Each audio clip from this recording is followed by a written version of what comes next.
yang dinanti selama ratusan tahun akhirnya datang juga. 17 Agustus 1945, Indonesia menyatakan dirinya sebagai negara yang merdeka, sebagai sebuah negara berdaulat. Namun, belum genap 1 bulan usia kemerdekaan, Indonesia mendapat cobaan yang berat. Tentara Sekutu yang di dalamnya ada tentara Belanda mendarat di Jakarta dan kota-kota besar lainnya di Indonesia. Bung Karno dan Bung Hatta berupaya melakukan upaya diplomatik untuk mendorong tentara Sekutu bekerja profesional untuk meluruskannya saja, tidak mengotak-atik status kemerdekaan Indonesia. Namun upaya itu tidak membuahkan hasil. Bahwa yang benar. Cepat-cepat, ayo, cepat. Beras itu milik kita, ayo ambil. Atas saran Jenderal Besar Sudirman, Bung Karno diminta untuk mengirim utusan khusus kepada Raisul Akbar Nahdlatul Ulama Hadratus Syekh Kiai Haji Hasyim Asy'ari di Ponpes Tebu Ireng Jombang. Tujuannya untuk meminta fatwa tentang hukum berjihad membela negara yang notabene bukan negara Islam seperti Indonesia. Assalamualaikum. Waalaikumsalam. Kiai, saya utusan dari Bung Karno. Beliau menitipkan pesan.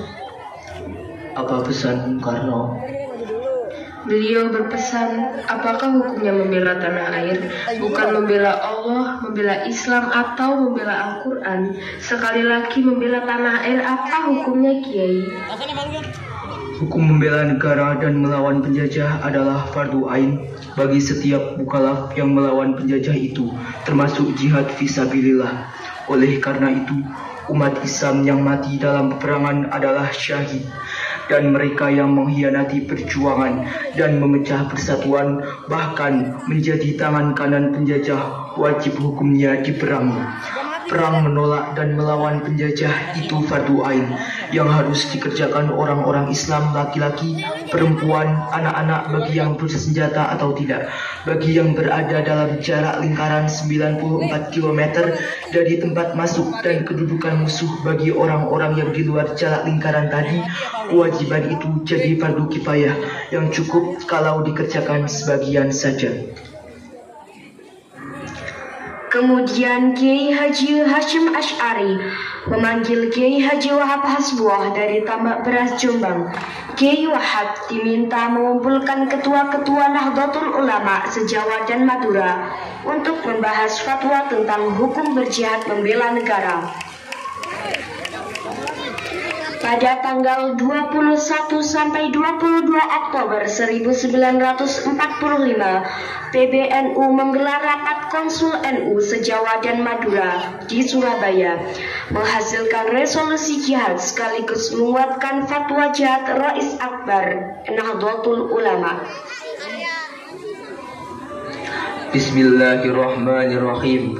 Resolusi Jihad Nahdlatul Ulama seluruh daerah Jawa Madura memutuskan memohon dengan sangat kepada pemerintahan Republik Indonesia supaya menentukan dan mengupayakan tindakan yang nyata dan sepadan terhadap usaha-usaha yang membahayakan kemerdekaan dan agama dan negara Indonesia, terutama dengan pihak Belanda dan kaki tangannya, supaya memerintahkan perjuangan yang bersifat sabilillah untuk tegaknya negara Republik Indonesia dan agama Islam.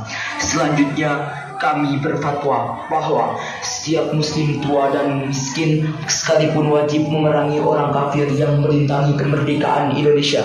Yang kedua, pejuang yang mati dalam perang kemerdekaan Indonesia layak disebut syuhada. Dan yang ketiga, warga negara Indonesia yang memihak pada Belanda dan sekutunya dianggap memecah belah persatuan. Oleh karena itu, layak dihukum mati. Pada tanggal 25 Oktober, pasukan Inggris mendarat di Surabaya.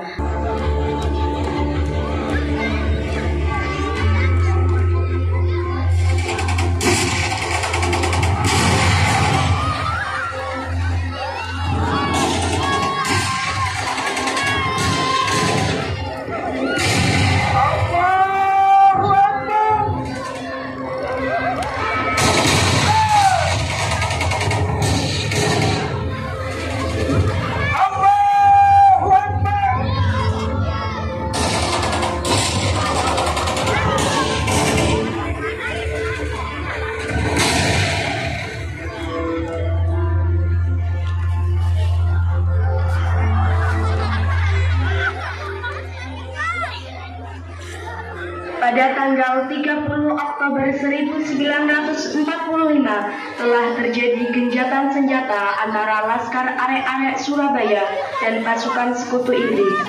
Sore hari, usai kesepakatan gencatan senjata, rombongan Biro Kontak Inggris menuju ke Gedung Internasio yang terletak di samping Jembatan Merah.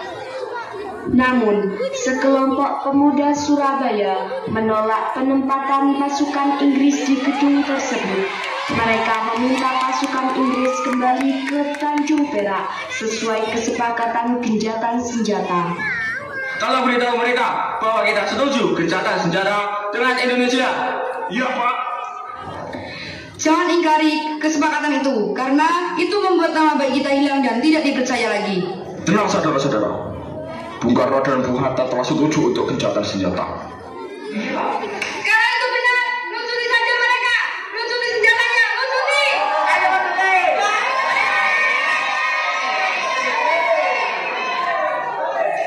Kami menerima permintaan kalian. Saya yang akan bertanggung jawab penuh. Dan sekarang biarkan kami masuk. Mereka akan bertanggung jawab penuh. Jadi biarkan kami masuk ke dalam gedung itu. Rakyat Indonesia pun memberikan kesempatan untuk pasukan Inggris masuk ke dalam Gedung Internasio. Mayor, iya Pak. Saya dapat perintah dari Brigadir Malabi. Proses gencatan senjata sedang berlangsung, tetapi mereka menginginkan kita menyerahkan senjata dan menyerah. Akan tetapi, Jenderal memerintahkan kita untuk mengambil tindakan apapun yang diperlukan untuk memastikan keamanan bagi pasukan.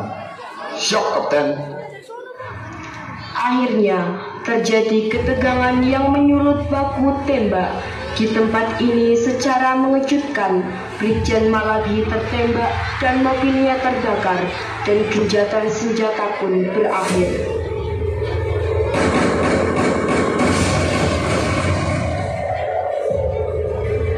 Pengganti Malabi, Jenderal Robert Manser, mengultimatum Laskar Pejuang dan tentara Indonesia agar menyerahkan senjata kepada Inggris paling lambat 10 November 1945. Jika tidak, Inggris mengancam akan membumi hanguskan Surabaya. Siapa yang membunuh jenderal kami? Jenderal terbaik Inggris. Kalau kalian tidak menyerahkan pembunuh Jenderal Malabi, saya katakan pasukan bumi harus menyerahkan senjata-senjata mereka kepada kami paling lambat 10 November. Kalau tidak, akan saya bumi hanguskan Surabaya. Mendengar ancaman itu, para komandan Laskar Hizbullah, Sabilillah, Mujahidin, TKR, dan para santri marah besar. Ada pemuda bernama Sutomo yang sering disebut Bung Tomo suan kepada Kiai Haji Hashim Asy'ari. Ia meminta izin untuk menyiarkan dan menyebarkan resolusi jihad. Bismillahirrahmanirrahim. Merdeka, saudara-saudara penduduk kota Surabaya, kita semuanya telah mengetahui bahwa hari ini tentara Inggris telah menyebarkan pamflet-pamflet yang memberikan suatu ancaman kepada kita semua. Kita diwajibkan untuk dalam waktu yang mereka tentukan menyerahkan senjata-senjata yang telah kita rebut dari tangannya tentara Jepang. Tetapi inilah jawaban kita. Selama pantai-pantai Indonesia masih punya darah merah yang dapat membuat secari kain putih, merah dan putih, maka selamanya itu tidak akan kita menyerah kepada siapapun juga. Allahu Akbar, Allahu Akbar, Allahu Akbar. Merdeka! Pada tanggal 10 November 1945, pertempuran kembali meluas menyambut berakhirnya ultimatum AFNEI. Perang besar pun pecah. Ribuan pejuang syahid. Pasukan Kiai Abbas berhasil memaksa pasukan Inggris kocar-kacir dan berhasil menembak jatuh 3 pesawat tempur RAF Inggris. Kiai, sepak terjang Belanda semakin mengkhawatirkan. Mereka menduduki tempat-tempat strategis. Allah. Dan bahkan kini Belanda sudah memasuki Singosari. Allah. Dan rakyat-rakyat kecil yang tidak berdosa banyak yang menjadi korban. Masya Allah. Sepertinya Kiai kelelahan. Kiai, Kiai, Kiai, Kiai, Kiai. Inna lillahi wa inna ilaihi raji'un.